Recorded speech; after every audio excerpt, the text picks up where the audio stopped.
Boa tarde, espero que estejam todos bem.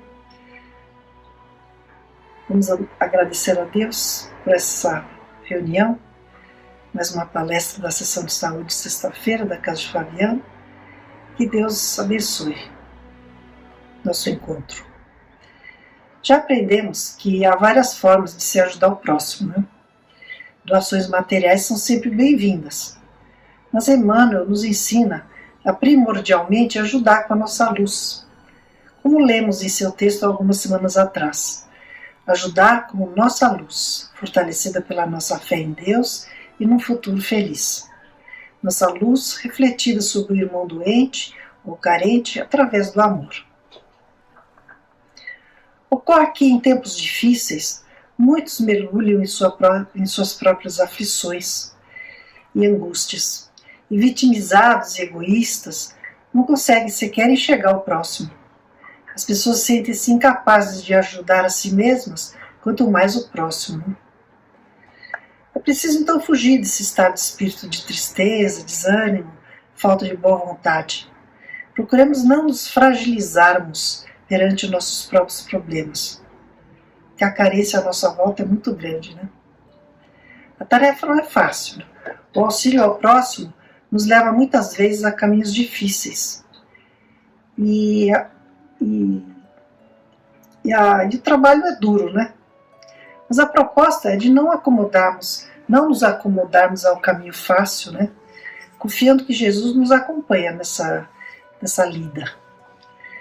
Muitos não ajudam o próximo porque não querem abrir mão do seu conforto, de sua rotina diária, recusam-se a partilhar o mínimo da sua riqueza, às vezes até por falta de fé, achando que podem precisar dos recursos no futuro, né?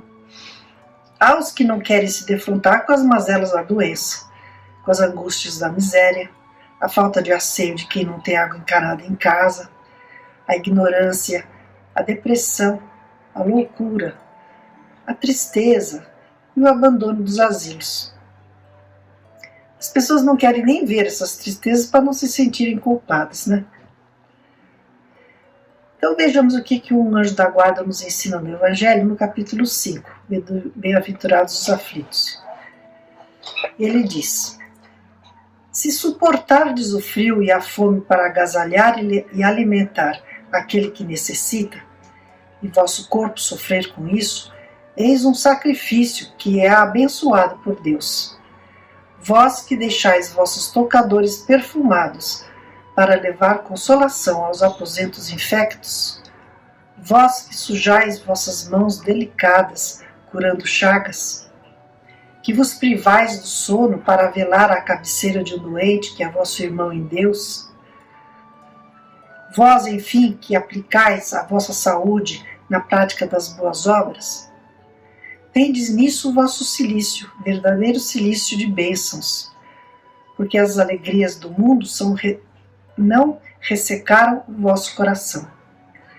Vós não adormecestes no seio das voluptuosidades enlanguecedoras da fortuna, mas vos transformastes nos anjos consoladores dos pobres deserdados. Ajudar um desafeto em dificuldade? Um doente, então, que desafio, né? Muitas vezes esse desafeto é um familiar, né? Precisando de ajuda. Sabemos que as provas maiores estão muitas vezes na nossa família, né? Ajudar uma pessoa doente com quem você tem dificuldades é muito difícil. Mas não é impossível, né? Se virmos aquela pessoa como um enfermo irmão perante Deus. E para a maioria dos que ainda não está suficientemente desprendido da matéria, né, para sacrifício do corpo em função do próximo, lembremos-nos que um prato de sopa, uma marmita quentinha, uma palavra carinhosa, um abraço, uma gentileza, uma prece, são formas de caridade. Mesmo que de início a gente faça isso meio forçado, a prática com o tempo nos leva a fazê-lo de uma forma natural, né?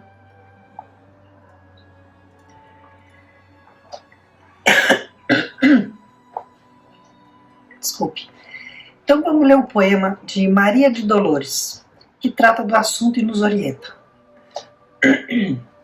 Trabalho Divino é o título do poema, do livro O Encontro de Paz, psicografado pelo Chico. Maria de Dolores nos diz: escuta, alma querida e boa, perante as aflições que te espanquem a vida, na prova que atordoa, há sofrimento, lágrima e tumulto. Embora tolerando o impacto das trevas, busca enxergar o mecanismo oculto das tarefas de amor e redenção que levas. Deus clareia a razão aqui, ali, além, para que o nosso próprio coração revele por si mesmo a lei do bem. Tens para dar, conheces para ver, para dar e ver já podes discernir. Eis a missão que trazes por dever: trabalhar, compreender, elevar, construir. Tudo que existe e vibra entre as forças do mundo tem no próprio destino o dom profundo de ajudar e servir. O sol gasta-se em luz a entregar-se de todo, e tanto ampara aos céus quanto às furnas de lodo. O jardim despojado a refazer-se espera para dar-se de novo em nova primavera. Toda árvore esquece o que sofre do homem e apoia sem cessar aqueles que a consomem. Olha o minério arrebatado ao solo, sem possibilidades de regresso. Padece fogo ardente, a fim de assegurar constantemente o esplendor do progresso. Já consegues pensar que qualquer flor que apanhas, a mais singela e a mais descolorida, é um sonho que arrancaste à natureza para adornar-te a vida? Que modelas a enxada e golpeias o chão para que o chão te guarde a sementeira e te forneça o pão? Assim também por onde vás, ante assaltos, tragédias e ironias, tribulação ou desengano, quando as estradas do cotidiano surjam mais espinhosas ou sombrias, nada reclames, serve, e nem reproves, ama. Em toda parte a vida te reclama, tolerância, alegria, esperança e bondade. Ainda que a dor te fira ou arrase os sonhos teus, porque o céu se entregou à liberdade de servir, porque o céu te entregou a liberdade de servir e elevar a humanidade por trabalho de Deus. Então, dispomos da luz e calor do sol, da sombra e da madeira das árvores, né? Da beleza das flores, dos minérios e da terra. E por que não darmos algo de nós para o universo também, né? É aquela tendência dos homens de achar que o universo está ao seu dispor, né? Quando, na verdade, Jesus nos ensina que nós viemos para servir, para ajudar o próximo. E na medida em que todos adotarem essa atitude, aí sim teremos um mundo melhor. Nós nos aproximamos de Deus através do próximo, certo? Temos tempo, é só nos organizarmos.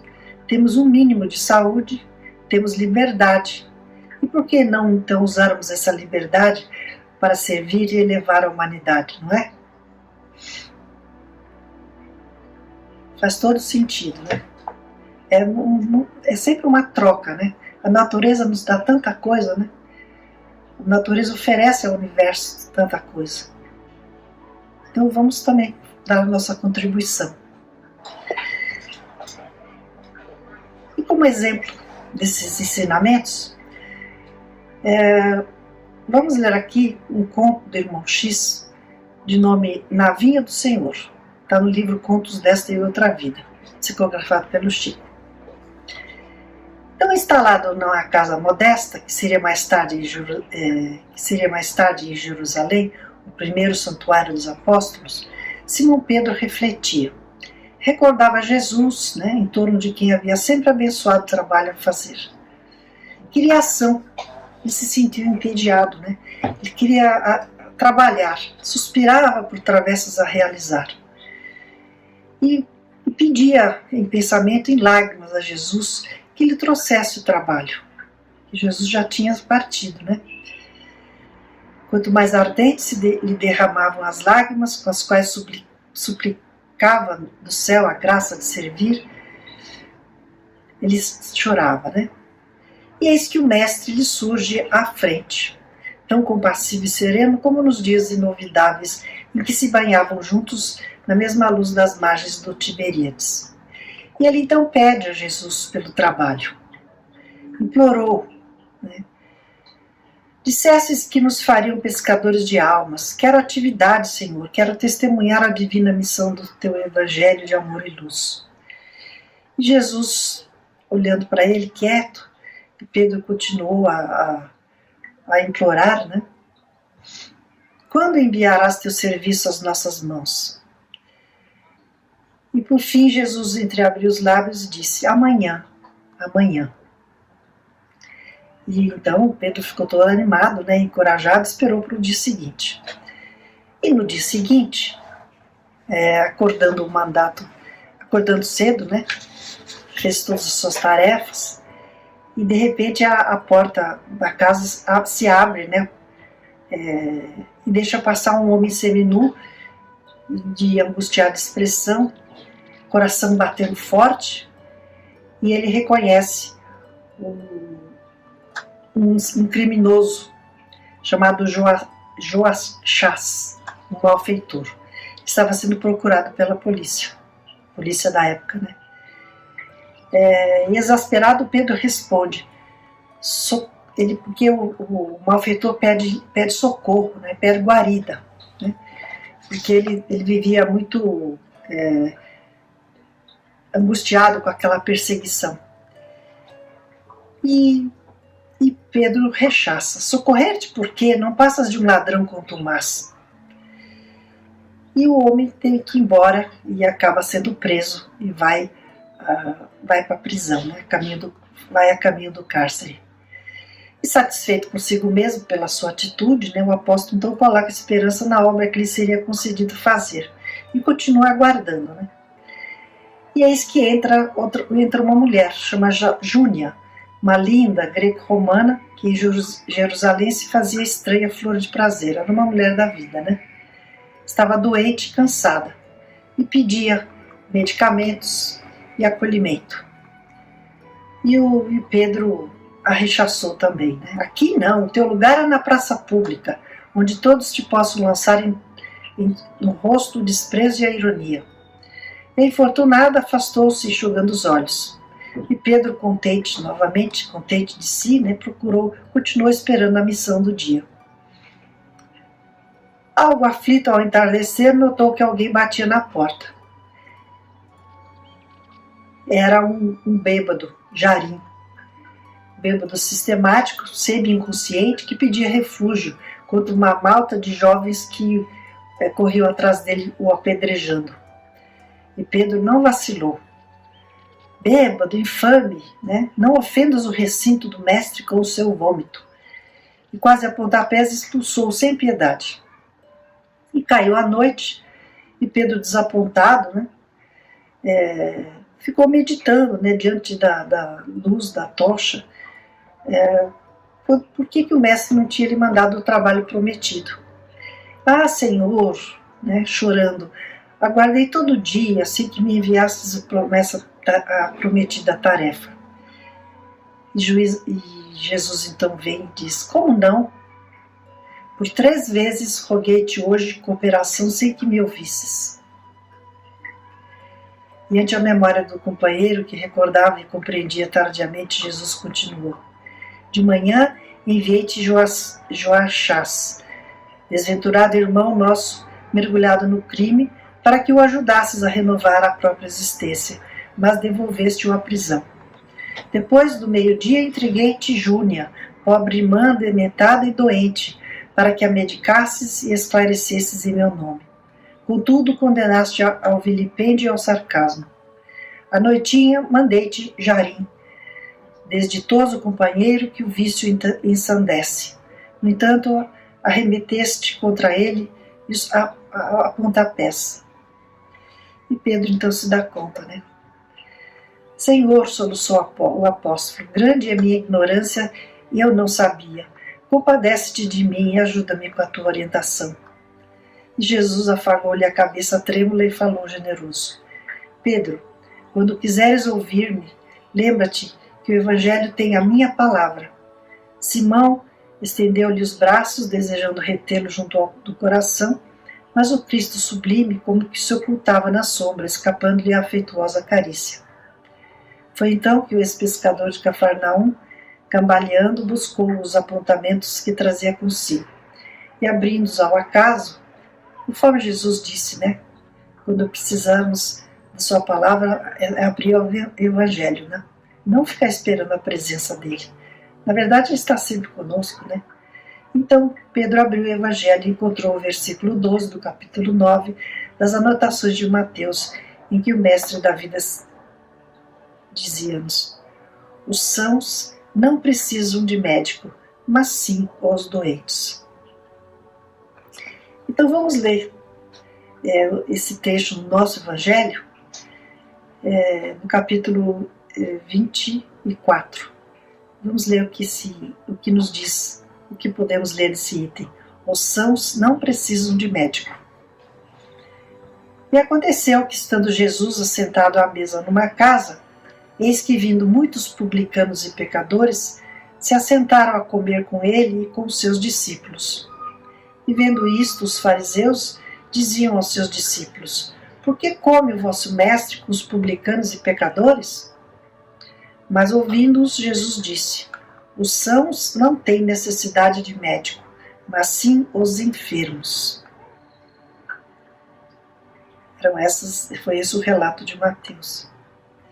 Jesus dirigia-se sobretudo aos pobres e aos deserdados, porque são eles os que mais necessitam de consolação, e aos cegos humildes e de boa fé, porque pedem que lhes dê a vista. E não aos orgulhosos, porque eles creem possuir toda a luz e não precisam de nada. Pensam que não precisam de nada. É um grande ensinamento, né? A gente está procurando, a gente tem a tendência de ficar procurando os caminhos mais fáceis para fazer a caridade, e na verdade são os mais difíceis, né? São as pessoas mais sofridas, né? Que mais estão precisando da nossa ajuda, né? Os pobres, os estropiados, os enfermos, cegos humildes, e não os orgulhosos. E terminamos então com a primeira estrofe dos versos de outro poema da Maria de Dolores. E diz assim: ao semeador do bem, arar, mudando a gleba empedrada e agressiva, erguer-se sol a sol na tarefa cativa, servindo por amor, ignorando a quem, doar tempo, esperança, força e vida, embora suportando a alma ferida na lavoura do bem. Grandes ensinamentos que devemos estar sempre refletindo. Precisamos refletir a respeito deles, né? Tempos difíceis, né? Muitas pessoas sofrendo, e aqueles que têm uma situação um pouco mais confortável têm o dever de ajudar o próximo, né? Vamos deixar de lado o nosso egoísmo e sempre que, na medida do possível, servir, como Jesus queria que fizéssemos, né? E continua querendo. Vamos terminar então com a prece, agradecendo a Deus pela oportunidade desses ensinamentos. Pai nosso que estais no céu, santificado seja o vosso nome. Venha a nós o vosso reino, seja feita a vossa vontade, assim na terra como no céu. O pão nosso de cada dia nos dai hoje. Perdoai as nossas dívidas, Senhor, assim como procuramos perdoar os nossos devedores. Não nos deixeis cair em tentação, e livrai-nos do mal. Graças a Deus e graças a Jesus. Obrigada. Até semana que vem. Fiquem bem.